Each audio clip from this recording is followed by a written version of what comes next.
Hear me? Hi, welcome back. I hope you all had a good lunch break and feel refreshed and ready for the second part of the day. We will now, before we start into the next panel, we will now have a short presentation of an ongoing Eurozine book project and also online focal point called The Legacy of Division. I'm happy to introduce very briefly to you the two editors of this project. Ferenc Lotso, a Hungarian scholar of intellectual and political history, who is currently an assistant professor of history at the University of Maastricht. And then we also have here sitting Luka Lisjak-Gabrielčić. Now I practice it and still get it wrong. I'm sorry.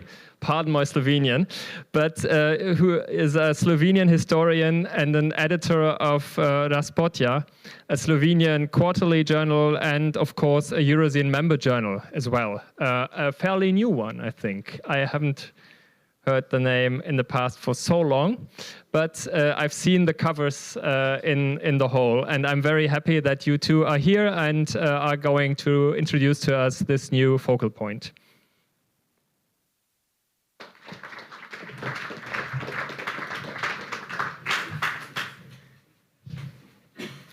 Good afternoon from the two of us as well. To counterbalance the cliches that surround so many historical anniversaries, intellectuals prefer to deconstruct grand narratives. They tend to venture into unexplored territory to extract gems of insight from seemingly obscure details. Such exercises may satisfy the erudite, but leave the broader public seeking clarification over more fundamental issues. On the 30th anniversary of the collapse of communist regimes in Eastern Europe, Eurozine has therefore decided to organize a discussion among engaged spectators that addresses precisely this demand. Our aim as guest editors of the focal point The Legacy of Division, East and West after 1989, was to combine the scholarly knowledge accumulated over the past 3 decades with an essayistic style. Contributions to our focal point with their diverse approaches, perspectives, emphases, and arguments all revolve around a single crucial question. How has Europe's East-West division been overcome, transformed, or reproduced since 1989? That 1989 is a key date in contemporary European history is uncontested. The utterances and politics of key participants, the resulting memorial practices, and the dominant historical interpretations have generally pointed to the same conclusion, namely that the key achievement of the revolutions of 1989 was to have ended the division of Europe. Even the recovery of political freedoms in the East has often been treated as a mere corollary of this. Whereas the consequences of the upheavals were far from uniform or uniformly positive, an event of great magnitude and diversity has nonetheless come to be largely defined by a single image, the fall of the Berlin Wall, as you all know.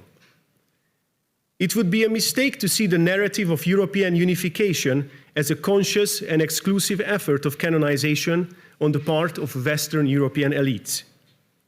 This is not to say that the project of further integration wasn't catalyzed by the downfall of communist regimes and the widely and anachronistically feared reunification of Germany. But the power of the European narrative was more the result of convergent aspirations. When the Cold War suddenly ended, both halves of the continent declared in unison their intention to overcome the legacy of division.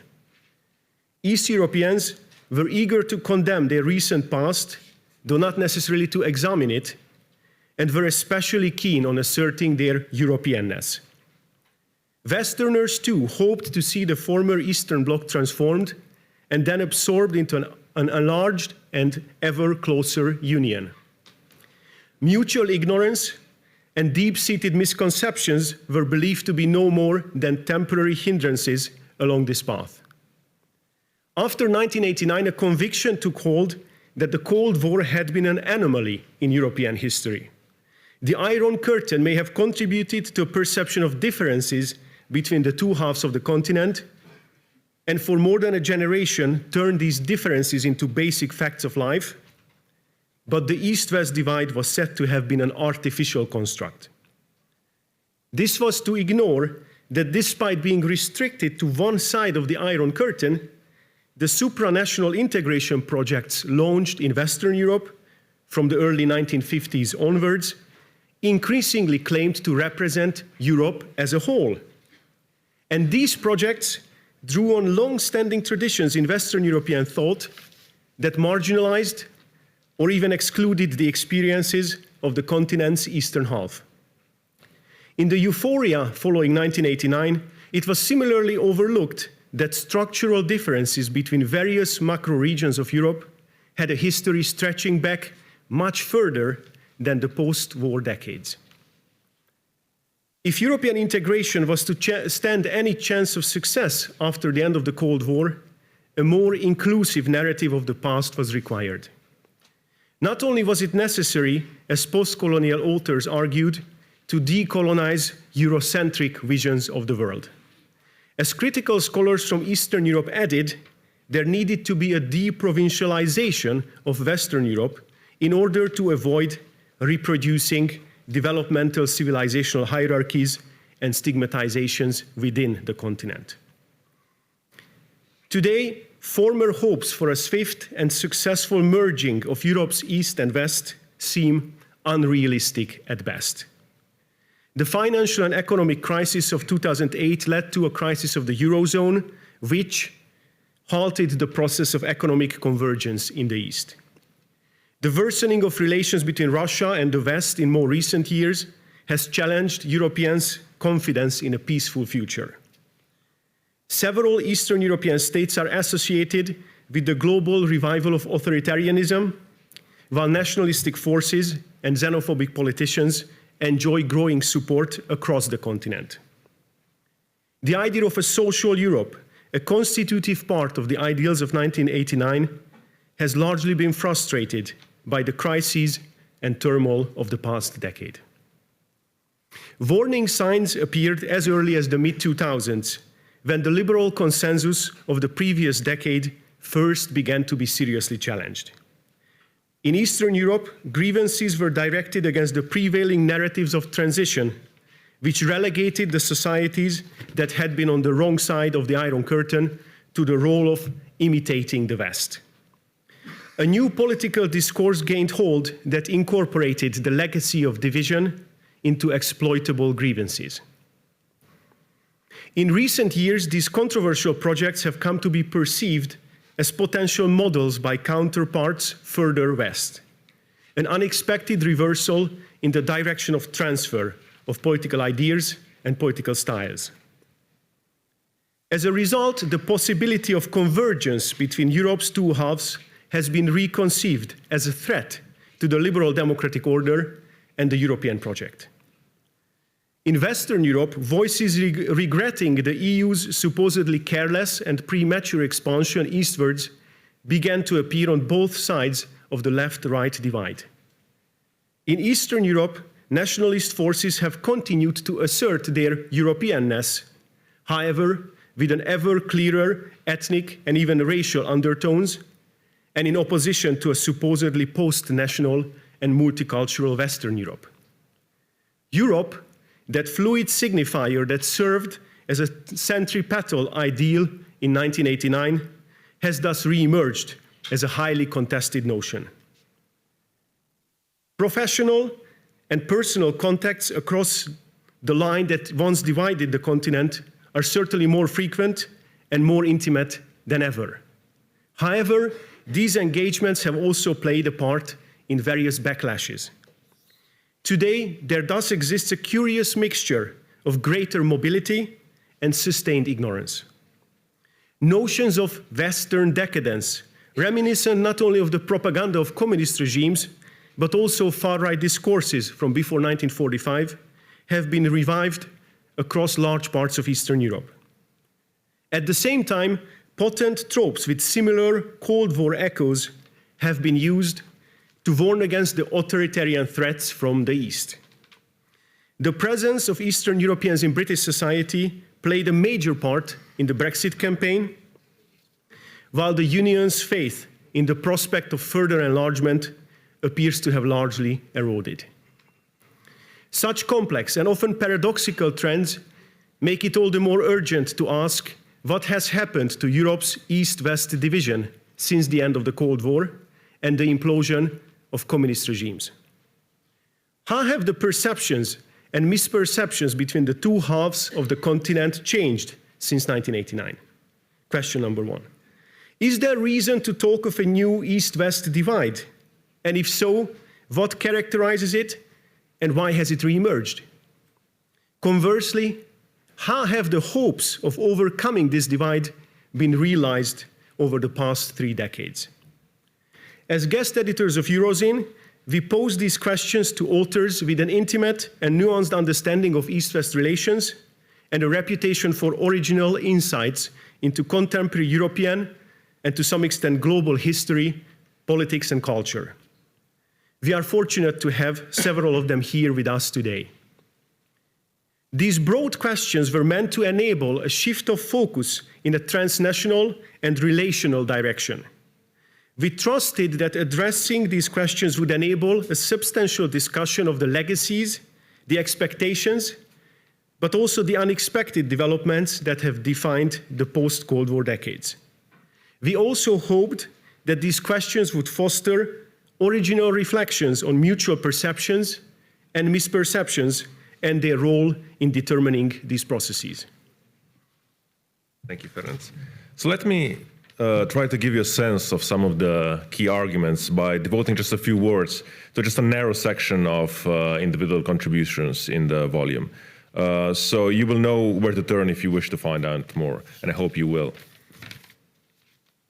Essays at the beginning of the book probe the realities of East-West differences after 1989 and the various misperceptions at the root in the at least nominally reunified Germany, as well as in Europe more broadly.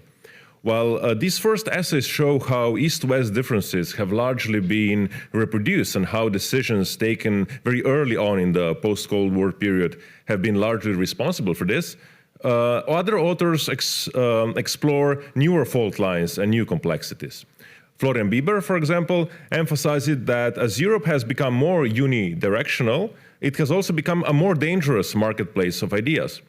According to this alternative perspective, shared by several other contributors, Europe's East and West may have converged in a negative as much as in a positive sense. Other authors place the discussion of East-West in a global context, interpreting the Cold War as a confrontation that made it almost impossible to conceive of political alternatives beyond the communist-liberal binary. Approached in this manner, the decades in global history since 1989 have shown, contrary to Francis Fukuyama's predictions, that it is possible to separate capitalism from liberalism and to embrace elements of free market without political liberalization. As Neil Chitalen perceptively argues, overcoming the East-West divide was typically understood as the replacement of one side by the other. And if that failed, it is because the global victory of liberal democratic West was largely illusory. At the same time, he warns us that the currently fashionable narrative of a global spread of illiberalism originating from the East merely reverses the direction of supposed replacement and can easily sound conspirational. In the next part of the volume, is more autobiographical in character, and we find Julia Sonnenwend, who offers an insight into intergenerational communication across the former East-West divide. She argues that while the East-West division in the Cold War sense is largely incomprehensible to young people today, the prevalence of wall building in the 21st century means that division and forced separation have been defining experiences for them. Tragically, acute fears at the borders have only become more widespread since the fall of the Berlin Wall. As Jaroslav Kujiš explains, what has changed, though, is that Eastern Europeans have increasingly returned the gaze, contributing to a salutary demystification of an imaginary West of democracy and plenitude. As he argues, willing imitation of the West has largely given way to defiance in Eastern Europe and has yielded an entirely new set of political challenges in Europe as a whole. The volume closes with two wide-ranging conversations that reflect on several major themes in the previous essays. In the first of them, Ivan Krastev, who will be our guest today, or tomorrow, offers numerous timely insights into imitation by invitation and its discontents in Central and Eastern Europe more generally, the post-89 moment of liberal hegemony, and the confounding political reversals since. In the final conversation between Igor and Peter Pomerantsev, father and son, examines the troubled relationship between Russia and everything west of it in the light of multiple theories from the study of politics, literature, and psychology, wondering how this mutually constitutive and disadvantageous relationship could be improved.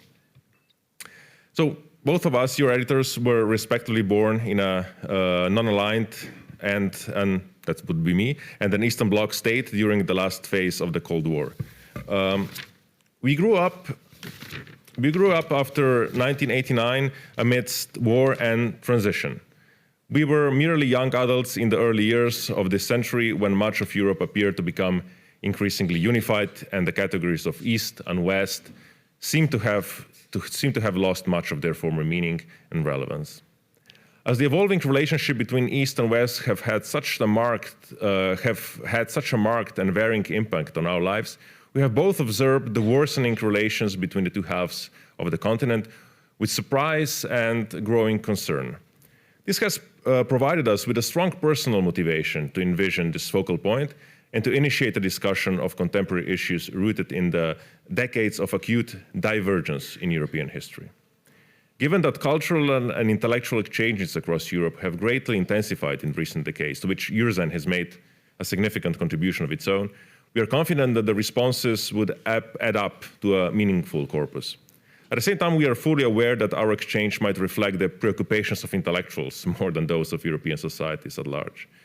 When the shape of our future appears less clear than at any previous anniversary of 1989, such moments of intellectual retrospection can hopefully help us to find an urgently needed orientation. Thank you very much.